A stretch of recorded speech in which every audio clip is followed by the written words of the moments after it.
All right, so in one of my previous videos, I talked about the causes and effects of earth fault.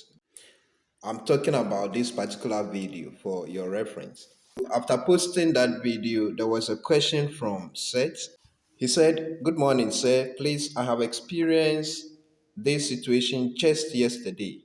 I did all the necessary checks and tests, but to no avail. I mean, I tested the earth bar, but there is no power flowing. But anytime you plug any gadget that has a metal body, when you test the body, you see power. Please, what could be the cause?" Well, so if you have actually faced a situation like this before, sometimes it could be very frustrating, especially when you meet a situation like that for the first time. All right, so in this video, I'll be talking about some of the possible causes that can make an electrical gadget to be given electric shock. The first problem could be a faulty gadget. Maybe the gadget you are plugging in that socket is faulty.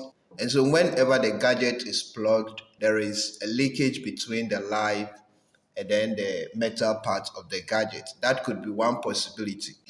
If it is a faulty gadget, then it simply means that there could be a direct contact between the live conductor and then the metal part of the gadget, or the insulation on the live conductor is weak, and so when the gadget is plugged, current could leak into the body or the metal part of the gadget. Well, if it is a direct connection or a direct contact between the live and then the metal part of the gadget, you can use your ordinary multimeter to check if there is continuity between the metal part of the gadget and then the live part of the wiring or the live conductor. On the other hand, if it is an insulation problem or if it is an insulation wear out on the live conductor, then in that case, you will not be able to use the multimeter to check that. In that case, the instrument that will help you to do that test would be an insulation resistance tester. If you want to know how to use the insulation resistance tester to test for the insulation resistance of an electrical equipment, you can refer to my video on best way to do insulation resistance test in an electrical installation. Practically, the procedure is the same, just that when you are testing the insulation resistance on electrical gadgets, if the gadget is a class 1 equipment, you are expecting a minimum acceptable value of 1 mega ohm. And if it is a class 2 equipment, you should be expecting a minimum insulation resistance value of 2 mega ohm. But the setting of the instrument and everything is practically the same as it is shown in this particular video.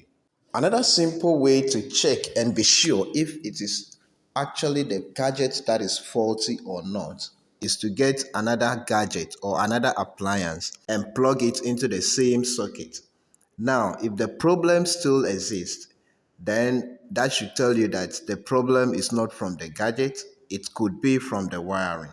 All right, so let's move to the next issue that could cause that problem. All right, so the next important thing to check is to make sure that there is a sound earthing system for the installation. So, if possible, you look for the earth chamber and check if the final connection to the ground is actually okay and very sound. Then, one important thing also is that there could be a break in the circuit protective conductor or the earth conductor along the wiring. It could happen that in one socket there is a loose connection or there is a total disconnection of the earth wire or the circuit protective conductor to the other sockets. And so sometimes you would have to open all the sockets in the wiring one by one to check and be sure if the circuit protective conductor is continuous and properly connected throughout the sockets. This may seem impossible, but I have personally experienced this before. The next thing is that there are some appliances that come with two pin plug. Sometimes you see that the plug is two pin, but it actually has three connections, one for live, one for neutral, and then one for earth.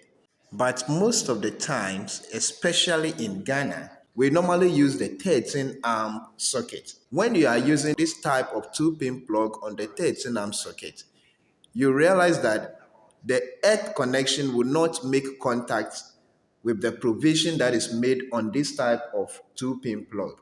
And so if you can't get the appropriate socket for this type of two pin plug, then it is better and appropriate to cut off this type of plug and then fix this type of plug so that you can have all live, neutral, and earth to be connected from the supply to the gadget. And so if your gadget is having two pins and then the socket you are using cannot provide appropriate earth connection to the gadget, then it is better to change the plug so that you can have all three wires properly connected to the gadget.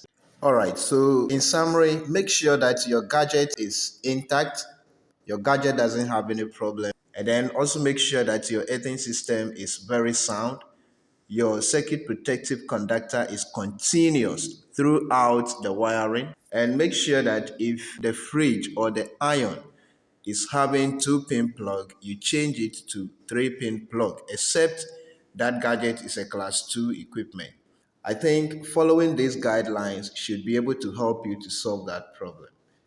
Thank you very much for watching this video. I would like you to comment about this video, and then if you have any question, you can also leave it at the comment section. And don't forget to share and subscribe to my channel. Thank you very much. See you in my next video.